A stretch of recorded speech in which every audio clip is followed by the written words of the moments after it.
kasih atas semua atensi dan perhatian yang memang sangat besar untuk Rumah Sakit Umum Daerah Kayu Agung, terutama dalam hal segi pelayanan yang dapat kita tingkatkan. Sehubungan dengan adanya kabar yang kita dapat pada pagi ini, maka saya akan mengklarifikasi kronologis daripada pasien ini yang datang sejak tadi pagi.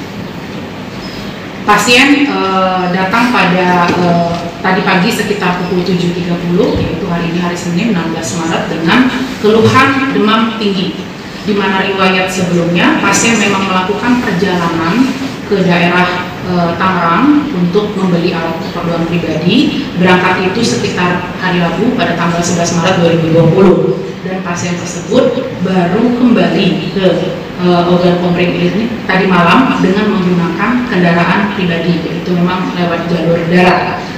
Pasien datang tadi pagi ini dengan keluhan demam tinggi, kemudian ada gejala batuk pilek, sedikit sesak dan nyeri tenggorokan.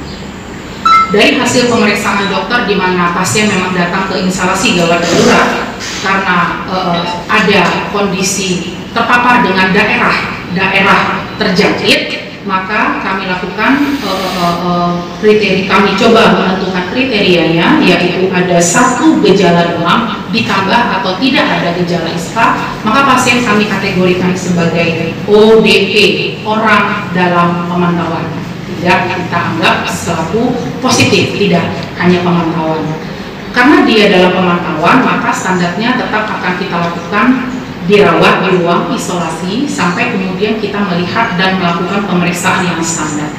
Pemeriksaan yang standar sudah kami lakukan, sudah ada konsultasi dengan dokter spesialis penyakit dalam, kemudian dari hasil pemeriksaan tersebut, dan juga sudah dilakukan pemeriksaan penunjang lainnya, dan saat ini masih dalam kondisi orang dalam pemantauan seperti itu.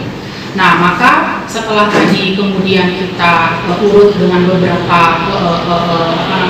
sarana prasarana yang ada dan beberapa kriteria yang memang sudah disebarluaskan oleh Kementerian Kesehatan dan juga WHO dalam pelaksanaan orang dalam pemantauan ini, ada dua pilihan. Jika ternyata memang dia terbukti adanya memang ISPA, maka pilihannya adalah tetap kita observasi dengan langsung melakukan tindakan selanjutnya, yaitu pemeriksaan lanjutan, atau memang pasien langsung kita rujuk seperti itu. Sesudah tadi sekitar jam 11:15, di mana kondisi pasien demam sudah menurun dan sesak napas masih walaupun ringan. Setelah tadi kami lihat bahwa memang ternyata harus dilakukan analisa dan pemeriksaan lanjutannya, maka keputusan dari dokter yang merawat dan dikonsulkan dan juga dokter IGD, kami putuskan pasien ini kita rujuk ke Rumah Sakit Muhammad Husin dengan alasan kita memerlukan pemeriksaan lanjutan, yaitu mengambil sampel dari rongga-rongga pernapasan kita, hidung dan tenggorokan, di mana hal itu belum bisa kita lakukan di rumah sakit ini.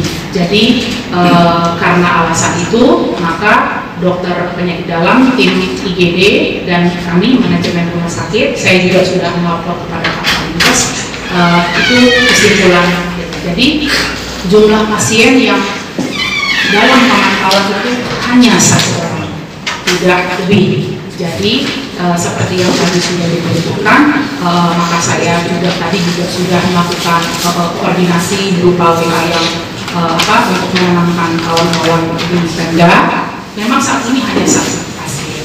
Nah, saat ini kami sedang menunggu kabar dari Rumah Sakit Muhammad Husin, dari tim COVID-19 di sana, dengan bagaimana nanti penanganan selanjutnya di sana. Langkah-langkah yang akan kami lakukan adalah bagaimana untuk memastikan bahwa pasien tersebut dirujuk dengan tetap terlindungi dari risiko dia untuk memaparkan dengan orang lain, dan juga kami juga akan melakukan penanganan yang untuk melindungi tenaga kesehatan juga. Maka ini saya pastikan bahwa pasien ini memang belum positif corona, hanya merupakan orang dalam pemantauan. Mungkin demikian yang bisa saya sampaikan. Jadi